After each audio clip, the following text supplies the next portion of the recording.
सबक number 8 doctor Zakir Hussain. इस सबक का हमने कुछ मुताला कर चुके हैं, अब जो बचा है उसका मुताला करेंगे। घर वाले और इनके दूसरे रिश्तेदार जाकिर हुसैन को मियाँ कहा करते थे। जाकिर साहब को बच्चों से बड़ी मोहब्बत थी। इनकी शरारतों और शोर गुल से भी वो परेशान नहीं होते थे। वो अपनी इंतहाई मसरूफ़ ज़िंदगी में भी बच्चों के साथ रहने का वक्त निकाल लेते। इनके नज़दीक मुल्क और कौम की सबसे बड़ी और क़द्र के काबिल दौलत बच्चे थे। इनका ख्याल था कि बच्चों को अच्छी तालीम दी जाए और मुनासिब तौर पर इनकी परवरिश की जाए। बच्चे ही वो बुनियाद हैं जिन पर कौमी तालीम की नई इमारत खड़ी की जा सकती है। उन्होंने बच्चों की तालीम और इनकी ज़रूरतों को समझा और इनको पूरा करने की हर मुमकिन कोशिश की। जब मकतबा जामिया कायम हुआ तो यहाँ सबसे ज़्यादा बच्चों के लिए किताबें तैयार करने का काम किया गया। जाकिर साहब ने अपनी उम्र का बड़ा हिस्सा बच्चों को पढ़ाने में गुजार दिया। उन्होंने तदरीस के पेशे को इसलिए चुना कि उन्हें इस काम का शौक़ था। जाकिर साहब ने जामिया के हर काम में बच्चों को आगे रखा और इनसे बड़े बड़े काम करवाए। सन 1935 में जब दिल्ली में जामे नगर की इमारतें बनना शुरू हुई तो इनका संग बुनियाद रखने के लिए इस बच्चे को इज्जत दी जो उम्र में सबसे छोटा था। जाकिर साहब का बर्ताव कुछ ऐसा था कि बच्चे अपने आप पर भरोसा करने लगे। इनका ख्याल था कि बच्चे की शख्सियत उभर कर सामने आनी चाहिए, इसके जौहर खिलने चाहिए, इसे अपने काम में मज़ा आना चाहिए। बच्चों के लिए उन्होंने बहुत सी मज़ेदार कहानियाँ भी लिखी। बच्चों से प्यार करने वाले, बच्चों की तालीम और तरबियत के लिए मुसलसल कोशिश करने वाले और मुल्क के अवाम को तालीम की अहमियत से आगाह करने वाले एक मुखलिस रहनुमा ने 3 मई सन 1969 में वफ़ात पाई। जामिया मिलिया के अहाते में इनका मकबरा मौजूद है। यहाँ ये सबक का इख्तिताम होता है। इसके अल्फाज माने हैं वकालत। वकालत की मीनिंग है वकील का पेशा। अमला, इसके माने हैं किसी दफ्तर में मुलाजिमत करने वाला। शोबा यानी महकमा ऑफिस। नई जान पर जाना, फिर से ताकत आ जाना। हर दिल अजीज, सबको पसंद आने वाला। फायज होना, मुकर्रर होना। मशगला, शौक। संगे बुनियाद, किसी इमारत की बुनियाद में रखा जाने वाला पत्थर। जौहर खिलना, सिलाहत उभर कर आना।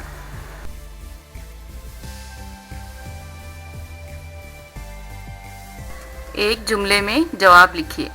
डॉक्टर जाकिर हुसैन की तारीख पैदाइश लिखिए। डॉक्टर जाकिर हुसैन 8 फरवरी सन 1897 को हैदराबाद में पैदा हुए। सवाल नंबर 2, डॉक्टर जाकिर हुसैन के वालिद का नाम क्या था और वो क्या करते थे? जवाब, डॉक्टर जाकिर हुसैन के वालिद का नाम फिदा हुसैन था और वो वकील थे। सवाल नंबर 3, जाकिर साहब ने आला तालीम कहाँ हासिल की?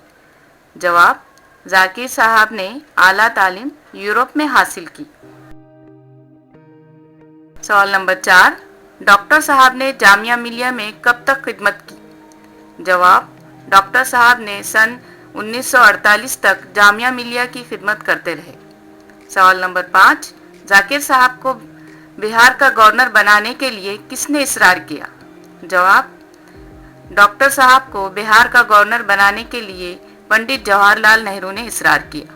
सवाल नंबर 6, जामिया नगर के इमारतों का संगे बुनियाद किसने रखा? जवाब, जामिया नगर के इमारतों का संगे बुनियाद मौलाना जौहर, मौलाना आज़ाद ने रखा। मुख्तसर जवाब लिखिए। जाकिर साहब हैदराबाद से उत्तर प्रदेश क्यों आए? जवाब, जाकिर साहब अभी इब्तिदाई तालीम हासिल कर रहे थे कि उनके वालिद फिदा हुसैन का इंतकाल हो गया, इसलिए वो हैदराबाद से उत्तर प्रदेश आ गए। सवाल नंबर 2, जर्मनी में जाकिर साहब की दोस्ती किन से हुई और क्यों? जवाब, जर्मनी में जाकिर साहब की दोस्ती डॉक्टर सैयद आबिद हुसैन और प्रोफेसर मोहम्मद मुजीब से हुई।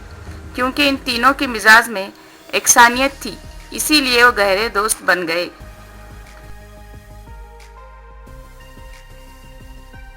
सवाल नंबर 3, علی گڑھ یونیورسٹی کی ترقی کے لیے ذاکر صاحب نے کون سے کام کیے؟ جواب، یونیورسٹی کی ترقی کے لیے ذاکر صاحب نے یہاں کے عملے میں کام کرنے کا حوصلہ اور ولولہ پیدا کیا، نئے شعبے جاری کیے اور نئی عمارتیں بنوائیں۔ سوال نمبر 4، ذاکر صاحب کو کن باتوں کا شوق تھا؟ جواب، ذاکر صاحب کو باغبانی کا شوق تھا۔ انہوں نے اپنے باغ میں گلاب کی کئی کیاریاں لگوائیں۔ انہی تصاویر اور الگ الگ قسم کے پتھر جمع کرنے کا بھی شوق تھا۔ وہ پرندے بھی پالتے تھے۔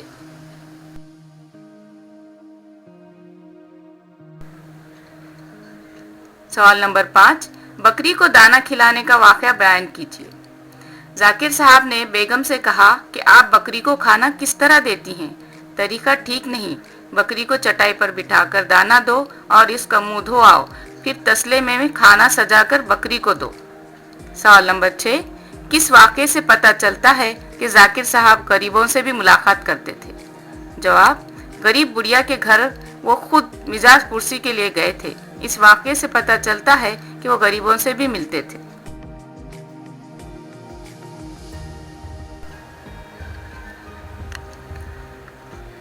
خالی جگہ، ڈاکٹر صاحب 8 فروری سن 1897 کو پیدا ہوئے۔ 2، اعلیٰ تعلیم کے لیے وہ یورپ کے ملک جرمنی چلے گئے۔ 3، جو شخص خلوص کے ساتھ عوام کی خدمت کرتا ہے اسے زندگی میں ضرور کامیابی حاصل ہوتی ہے۔ 4، وہ انتہائی مصروف زندگی میں بھی بچوں کے ساتھ رہنے کا وقت نکال لیتے۔ 5، ان کا خیال تھا کہ بچے کی شخصیت ابھر کر سامنے آنی چاہیے۔ یہاں ہمارا یہ سبق اور اس کی مشق مکمل ہوتی ہے۔ میں امید کرتی ہوں کہ آپ کو یہ سب اچھی طرح سے سمجھ آیا ہوگا۔